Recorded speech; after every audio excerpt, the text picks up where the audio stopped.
Hello everyone, Andre here. So this is the second update to my computer science project. What I have here now is I'm starting to do the menu interface, and one of the first things I need to do is set up interrupt-based debouncing, and I think I figured out a fairly nifty way to do it. So I have 4 buttons set up here, so these are going to be back, forward, select, and previous.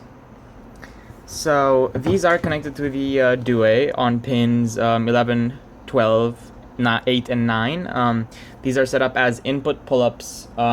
So what I'm doing here is essentially input pull-up interrupt-based debouncing, which is quite interesting. So let's look at what this does in a practical sense. So I have two of the top 2 buttons, the next and previous buttons, are connected via my debouncing interrupts, and the bottom ones are simple interrupts that, when pressed, are going to react.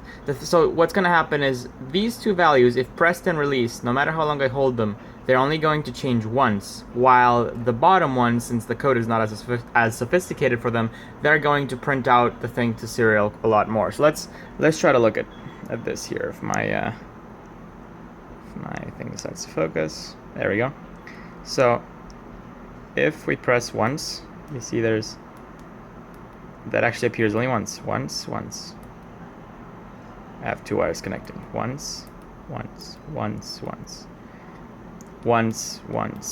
And now if I go bottom, it actually crashes. That's because the serial monitor has a bit of a glitch, but the board itself doesn't actually crash. If I press select again, you can see that I only press it once, but it's being put a bunch of times.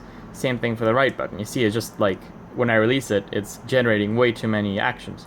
But the top ones, which are interrupt based, will just do this. So let's look at the code here. So what I have going on is the way I set it up. So we have at the beginning we're setting the pin mode for these 4 buttons as input pull-ups. Then we're attaching the interrupt to the pin using my interrupt service routines for the individual pins, and we're checking if the pin changes state from high to low, so that's being pulled down to ground.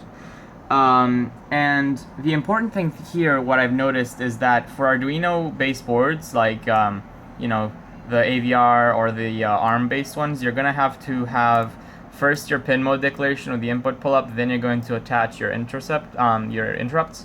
But if you have any kind of Intel boards, it's actually going to be the other way around. This will kind of still work, except that setting your interrupt after the pin mode declaration will actually will negate the benefit of having input pull-ups, so the pull-up will turn off after you're setting the interrupt. So if you have an Intel board, you want to flip these 2 statements around. Now, as far as the actual ISR routines here, so our interrupt service routines, what we're doing is we are using the millis function to count between when the button is pressed and when it's not, and in this case we have the debound set up to 200 milliseconds, and assuming that this is correct, that's going to do debounce, and the debounce is set up for the first 2 pins, as you can see, and the ones that don't have a debounce are simply the interrupt service routine is kicking in and printing to the serial monitor, and we can see that this is being quite effective, as we can see from there. Printing a lot of backs, but that's all good. Anyway, so this was just setting up interrupt debouncing on the with input pull-ups on the Arduino DUE. I will have more as time goes on. Thanks for watching.